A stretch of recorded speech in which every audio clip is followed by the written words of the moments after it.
At Christmas dinner, my daughter-in-law smirked at me, lifted her glass like she was making a toast, and said loudly, "This is the failure of our family." Her parents erupted in laughter, sharp, delighted, the kind that turns cruelty into entertainment. My son didn't laugh. He looked at her the way a person looks at something they've finally decided to name.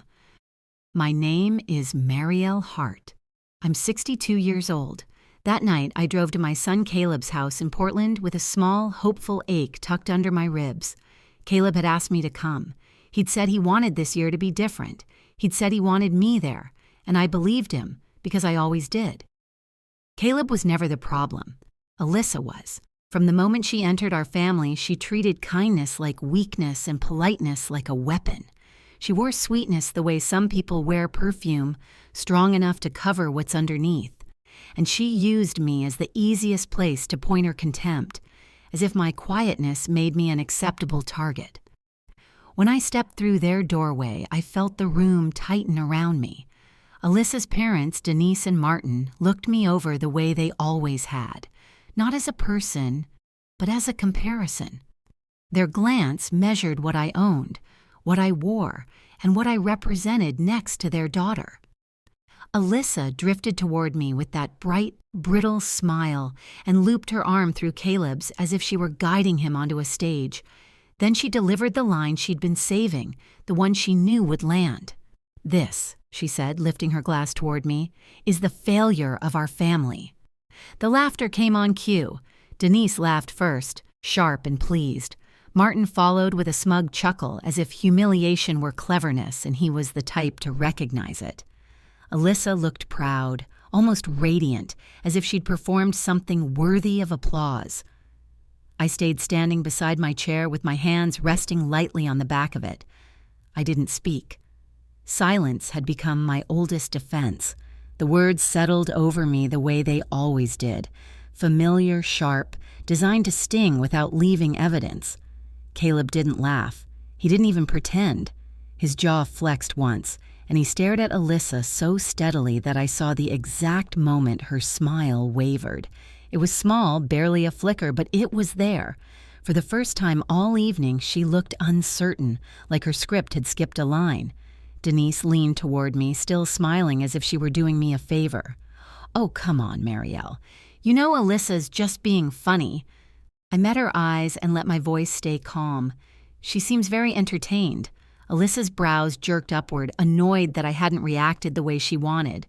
"Mom was joking," she said quickly. "You don't need to get dramatic." "I didn't say anything dramatic," I replied. That was when Caleb finally spoke, low and controlled, as if he'd been holding something back all year. "Sit down, Mom," he said. "I'll get you a plate." Alyssa stiffened. "She can serve herself." Caleb didn't look at her, not even for a second. "I'll get it," I said, because old habits don't vanish just because they hurt. I reached for my chair slowly, trying to make myself small enough not to trigger the next remark. Caleb shook his head once. "No, I want to." Alyssa laughed, but it sounded thin, like glass tapped too hard. "God, Caleb, you don't need to baby her. She's not helpless." Caleb set the serving spoon down with a little too much force. I didn't say she was. That tiny sound metal against ceramic seemed to ripple through the table. Denise cleared her throat as if she could tidy up the moment. "Alyssa, darling, maybe let's just enjoy dinner." But Alyssa never stopped when she thought she was winning. She leaned back, eyes sliding to me, voice coated in false sweetness. "You make it sound like she's some fragile saint." Caleb turned, then fully turned so he was facing her instead of the table, instead of the performance. "Don't talk about my mother like that." Everything went still. Even Martin's smirk faded, as if he suddenly remembered there were consequences in the world. Alyssa blinked, caught between indignation and disbelief. "I was joking." "No," Caleb said quietly. "You weren't." He placed the plate in front of me with a gentleness that felt like an apology without words. Alyssa watched him like she didn't recognize the man she'd married. This wasn't the reaction she expected. This wasn't the script. And as I looked at my son, his shoulders squared, his voice steady, I understood something that made the room feel fragile in a new way. He had heard that tone before, not just tonight, not just from her parents. He'd heard it in the years leading up to this moment, in the quiet spaces where Alyssa thought no one was paying attention. It hadn't started with a public insult. It started with things small enough to explain away. The first time Caleb brought Alyssa to my home, she stood in my living room and smiled too politely. "It's cozy," she said, pausing just long enough to make the word feel like a downgrade. I told myself I was being sensitive. Later, when I offered her the last slice of pie, she shook her head. "No, thank you. I don't eat heavy desserts." Her eyes flicked briefly to my waist, and the message slid under the table like a knife. I swallowed it. Peace was easier than pride. After that came the comments disguised as concern. At a barbecue, she leaned toward one of Caleb's coworkers and said, "Oh, Marielle means well. She just worries too much. It's a generational thing." When I walked over, Alyssa's smile switched on so quickly it felt like stepping into cold air. I told myself she was nervous. I told myself she didn't realize how she sounded. Then came the exclusions. Caleb invited me to brunch one Sunday. I showed up to an empty restaurant and sat there alone, watching couples sip coffee, watching families laugh. When I called, Caleb sounded genuinely confused. Alyssa had rearranged the time, he said. And somehow, neither of us had been told. It was framed as a misunderstanding, always a misunderstanding, always something that made me feel foolish for being hurt. Birthdays, work events, casual dinners, I found out afterward. There had been room for everyone except me. And with every swallowed offense, Alyssa grew bolder. The insults slipped in like splinters, small enough to ignore, sharp enough to leave marks. Somewhere along the way, I stopped asking to be included at all. Caleb didn't tell me the exact moment he realized something was wrong. He only offered pieces over time, like truths he couldn't carry alone forever. Months before that Christmas, he met me at a small cafe in Selwood. He tapped his thumb against his coffee cup, a habit from childhood when he was trying not to panic. "Mom," he said softly, "did you get my message last week?" I blinked. "What message?" He hesitated, then held out his phone, and the screen showed a text supposedly from my number that I had never sent. The message read, "I'm busy. Stop calling about everything." My chest tightened so fast it felt like breath turning solid. "I didn't write that," I whispered. Caleb nodded once, slowly, like he'd already walked himself through every possibility and hated where he'd landed. "I know." That was the first crack.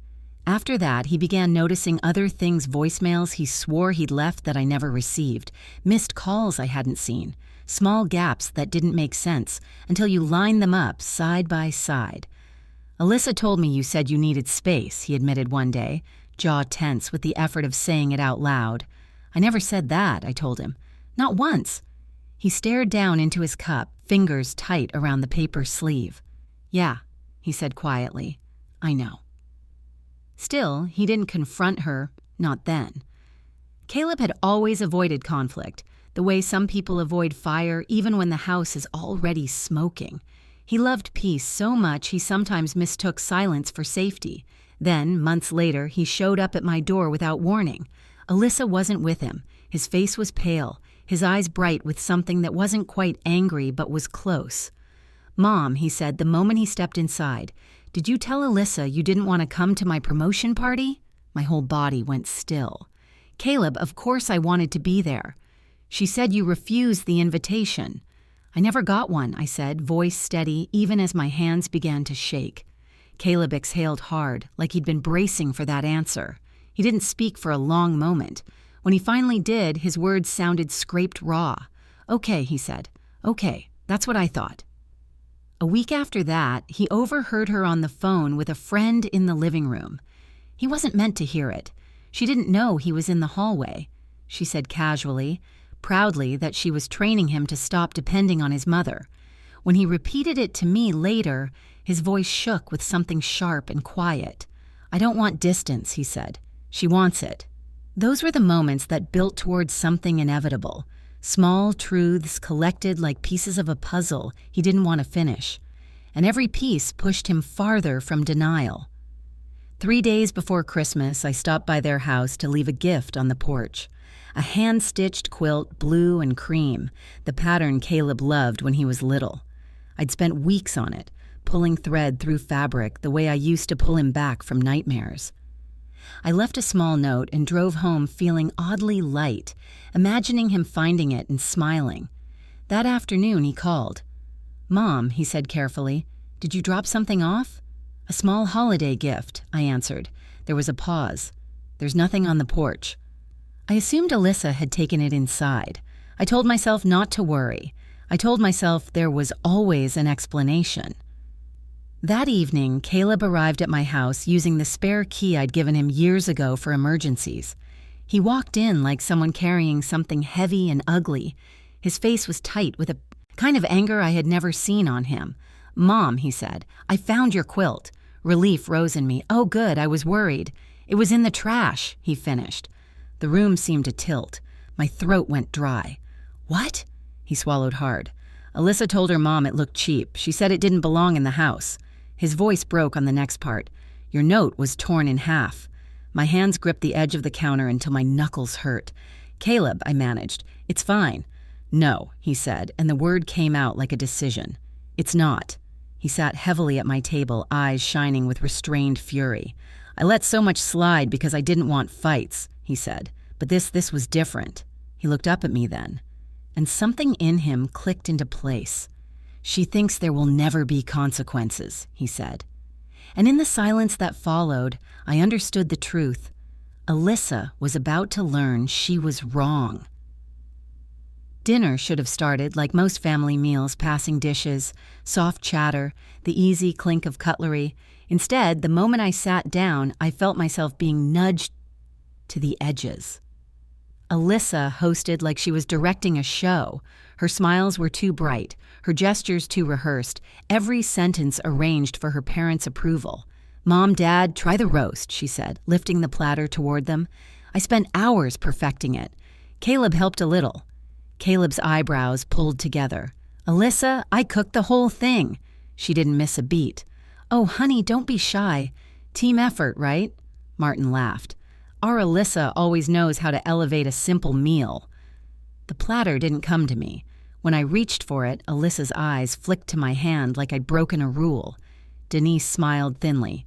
"Marielle, dear, maybe smaller portions. I know you sometimes prefer lighter meals." Caleb's head snapped up. "Mom can decide her own portions." Denise blinked, napkin halfway to her mouth. "Of course, I only meant—" "You meant what you said," Caleb cut in, voice steady. Alyssa's warning looked flashed quick, practiced, meant to pull him back into line. "Caleb, relax. Mom's just being considerate." He didn't answer. He didn't look away from the table as if he were trying to keep himself calm by focusing on something simple. Then Alyssa tried again, choosing her moment the way she always did when there was enough noise to hide the bite in her voice. She lifted her wine glass and smiled at her parents. "You know, my parents were saying earlier how lucky Caleb is. Not everyone can rise above where they came from." Denise laughed softly. "True, some families stay stuck." Alyssa glanced at me. "Some people never really grow." Martin chuckled. "Well, Marielle seems fine with simple things." Alyssa leaned forward, voice light. "It's not an insult, Caleb. Your mom's just modest. She never aimed high, and that's totally okay." She smiled at me, sweet as sugar. "Some people stay where they belong." The laughter that followed slid across the table like a blade, and that was it. Caleb stood so abruptly his chair scraped the floor. The sound was loud enough to slice through the room. Alyssa blinked up at him, confused for one beat, then wary. "Caleb," she said, "sit down, you're making it weird." He didn't sit. "You're done." "Done with what?" Alyssa snapped, forcing a laugh that didn't land. "I didn't say anything wrong." "You did," Caleb said, "and you've been doing it for years." Denise and Martin exchanged a glance, their confidence faltering into uncertainty. Caleb's voice dropped steady, cold, unmistakable. "I heard you throw away my mother's gift. I heard what you said about it. I heard everything you've said about her." Alyssa went pale, then flushed hard. "Caleb, stop. You're misunderstanding." "No," he said. "I'm finally understanding perfectly." She reached for his arm. He stepped back. "You lied about her," he continued. "You intercepted messages. You told people she didn't want to be included. You tried to make me think my own mother didn't care." Martin sputtered, searching for footing. Now hold on. Caleb didn't look away from Alyssa.